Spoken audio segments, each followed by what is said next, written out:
Bihar news में स्वागत है आपका दोस्त। तो आज की पूरे बिहार की टॉप न्यूज लेकर आए हैं आप। तो चलिए चलते हैं आज की खबरों की ओर। दोस्तों आज बिहार न्यूज की शुरुआत करेंगे। आपको बता दें कि बिहार के मुख्यमंत्री नीतीश कुमार को लेकर के सवाल उठ रहे हैं कि क्या वे चुनाव से पहले महागठबंधन के साथ जाएंगे। ऐसा इसलिए क्योंकि कुछ दिन पहले ही राजद विधायक भाई वीरेंद्र ने इस ऑफर को लेकर के बयान दिया था, लेकिन अब इसको लेकर के पूर्व उप मुख्यमंत्री नेता प्रतिपक्ष तेजस्वी यादव ने अपना रुख साफ कर दिया है। उन्होंने बताया है कि जदयू के लिए राजद का दरवाजा हमेशा हमेशा के लिए बंद हो गया है। जब पत्रकारों ने कहा कि राजद ने सीएम नीतीश कुमार को फिर से साथ आने का ऑफर दिया है, तो इस पर तेजस्वी यादव ने पहले तो कहा कि ये राजद का आधिकारिक बयान नहीं है। पत्रकारों ने जब राजद विधायक भाई वीरेंद्र के बयान का जिक्र किया तो उन्होंने कहा कि ये उनका यानी कि भाई वीरेंद्र का निजी बयान है। हालांकि राजद में उनके यानी कि नीतीश कुमार के लिए दरवाजे पूरी तरीके से हमेशा हमेशा के लिए बंद हो गए हैं।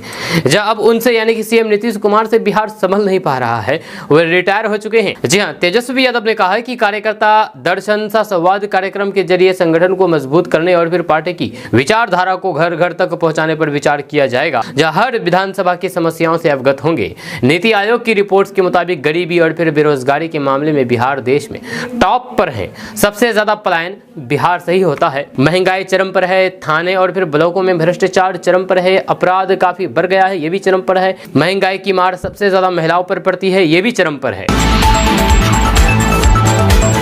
दोस्तों बिहार में प्रधानमंत्री किसान सम्मान निधि योजना के तहत किसानों को मिलने वाले सहायता को लेकर के एक नया नियम लागू किया गया है। इस नए नियम के अनुसार अब केवल उन्हीं किसानों को योजना का लाभ मिलेगा जिनके नाम पर जमीन होगी। जी ये नया नियम जनवरी 2025 से लागू होने जा रहा है, जिससे बिहार के कई किसानों को परेशानी का सामना करना पड़ सकता है। आपको बता दूं कि बिहार के बहुत से किसान ऐसे हैं जिनकी जमीन उनके दादा परदादा के नाम पर है और इन किसानों के नाम पर जमीन नहीं है। इसका मतलब यह है कि ऐसे किसान जो कि खेती जो तो करते हैं लेकिन जमीन उनके नाम पर नहीं है, तो पीएम किसान सम्मान निधि योजना के तहत मिलने वाले आर्थिक मदद से वंचित रह सकते हैं। जब बिहार में लगभग 30 से 40% किसान ऐसे हैं जिनकी जमीन उनके पूर्वजों के नाम पर है। जहां इस स्थिति को देखते हुए राज्य सरकार ने कुछ जिलों में एक पायलट प्रोजेक्ट शुरू किया है, जिसके तहत इन किसानों को नया रजिस्ट्रेशन किया जा रहा है। यह पायलट प्रोजेक्ट का उद्देश्य यह सुनिश्चित करना है कि ऐसे किसान भी योजना का लाभ प्राप्त कर सकें जिनकी जमीन उनके नाम पर नहीं है लेकिन वे खेती करते हैं। जब बिहार के 5 जिलों में पायलट प्रोजेक्ट चलाया जा रहा है। ये जिले हैं भागलपुर, गया, पूर्णिया, पूर्वी चंपारण, सारण शामिल है। इन जिलों के 10 गाँव में किसानों का नया रजिस्ट्रेशन किया जा रहा है। इसका उद्देश्य यह है कि इन किसानों को भी योजना का लाभ मिल सके और फिर वे आर्थिक सहायता से वंचित ना रहे। आरजेडी हिंदू नहीं बल्कि मियाँ की पार्टी है, यानी कि मुसलमानों की पार्टी है। यह कहना मेरा नहीं है बल्कि यह कहना है भाजपा विधायक का। भाजपा विधायक का विवादित बयान सामने आया है। उन्होंने कहा है कि मुसलमानों का वोट हमें नहीं चाहिए। जी आपको बता दें कि भागलपुर के बिहपुर से बीजेपी विधायक इंजीनियर कुमार शैलेंद्र ने लालू की पार्टी आरजेडी और मुसलमानों पर विवादित बयान दिया है। आरजेडी को लेकर के कहा है कि राजद हिंदू नहीं बल्कि मियाँ की पार्टी है। उन्होंने आरजेडी को मुसलमानों की पार्टी बताते हुए कहा कि हमें मुसलमानों का वोट नहीं चाहिए। बीजेपी विधायक के इस विवादित बयान पर आरजेडी ने नीतीश कुमार से कार्रवाई की मांग की है। अब बीजेपी विधायक इंजीनियर कुमार शैलेंद्र का वीडियो सोशल मीडिया पर तेजी के साथ वायरल हो रहा है।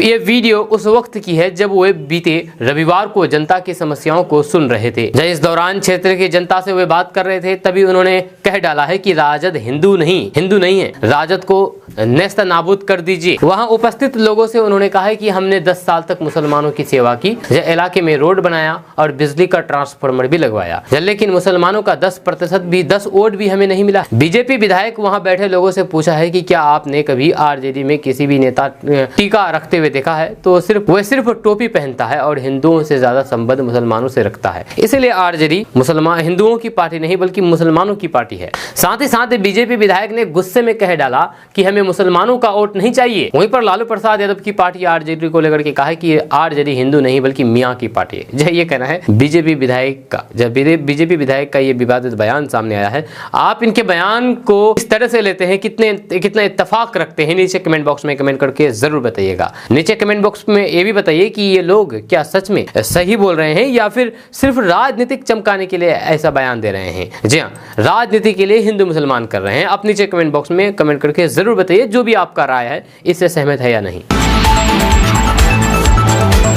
दोस्तों नीतीश कुमार की अंतरात्मा फिर से जागी है ऐसा लगता है, क्योंकि नीतीश कुमार दिल्ली तो आए और पीएम मोदी से मुलाकात किए बिना ही निकल गए। फिर क्या था, फिर नीतीश कुमार की चर्चा होने लगी कि कहीं नीतीश कुमार पलटने वाले तो नहीं है। दरअसल आपको बता दूं कि बिहार के मुख्यमंत्री नीतीश कुमार रविवार को दिल्ली आए हुए थे। दिल्ली पहुंचते ही उन्होंने सबसे पहले पूर्व प्रधानमंत्री दिवंगत डॉक्टर मनमोहन सिंह के परिवार से मुलाकात की और अपनी संवेदना प्रकट की। यहाँ तक तो सब ठीक था, लेकिन असली खबर यह है कि नीतीश कुमार का इसके बाद प्रधानमंत्री नरेंद्र मोदी और बीजेपी अध्यक्ष जेपी नड्डा से भी मिलने का कार्यक्रम था। जी हाँ, लेकिन उन्होंने दोनों में से किसी से भी मुलाकात नहीं की है और कुछ ही देर में अब वे पटना के लिए निकल गए हैं। इस घटना के बाद सियासी हलचल तेज हो गई है। लोगों में इस बात की चर्चा होने लगी है कि क्या नीतीश कुमार नए साल के मौके पर बड़ा धमाका करने जा रहे हैं, क्या नीतीश बाबू फिर से पलटी मारने जा रहे हैं। सीएम नीतीश कुमार का पलटूराम का इतिहास रहा है। हालांकि नीतीश कुमार बार बार सफाई देते हुए रहे हैं कि अब पिछली गलती नहीं करेंगे और एनडीए में ही रहेंगे, लेकिन उनकी बातों पर विपक्ष क्या खुद एनडीए और फिर बीजेपी भरोसा नहीं कर सकते। इंडिया ब्लॉक को तो अब भी उम्मीद है कि नीतीश कुमार पाला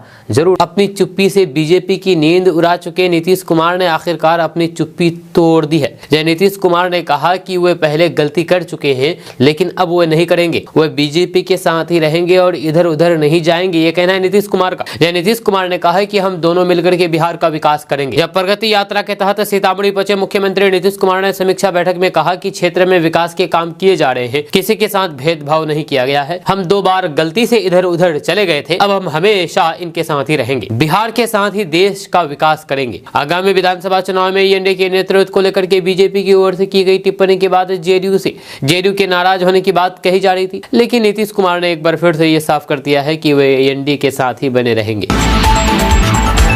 दोस्तों पिछले कुछ महीने में बढ़ती महंगाई ने आम लोगों की जिंदगी पर असर डाला है। यह खाद्य तेलों से लेकर के सब्जियां और फिर खाने में इस्तेमाल किए जाने वाले प्याज और लहसुन के दामों ने आम लोगों को परेशान कर दिया है। अब साल खत्म होते होते अब लोगों की जिंदगी और फिर उसकी आर्थिक योजनाओं पर असर डालने की वाली एक और खबर सामने आ गई है। यह खबर लहसुन के दामों से जुड़ी हुई है। दरअसल खुदरा बाजार में लहसुन के दाम प्रति किलो 400 रुपए प्रति किलो से ऊपर पहुंच गए थे, जबकि थोक बाजार में यही दाम 350 रुपए से लेकर के 400 रुपए के बीच थे। छोटे बाजारों में दाम ने और भी ऊंचाई छू ली थी, लेकिन अब इन लहसुन के दामों में गिरावट शुरू हो गई है। मिल रही जानकारी के अनुसार बुधवार को लहसुन के दाम प्रति किलो 50 रुपए कम हुए हैं। इसमें भी अच्छे गुणवत्ता वाले लहसुन अब 350 की बजाय 300 रुपए किलो मिल रहा है। बाजारों में नया लहसुन आना शुरू होने से ये दाम आने वाले दिनों में और भी कम होंगे और फिर गृहिणियों को राहत मिलेगी, ऐसा व्यापारियों का कहना है।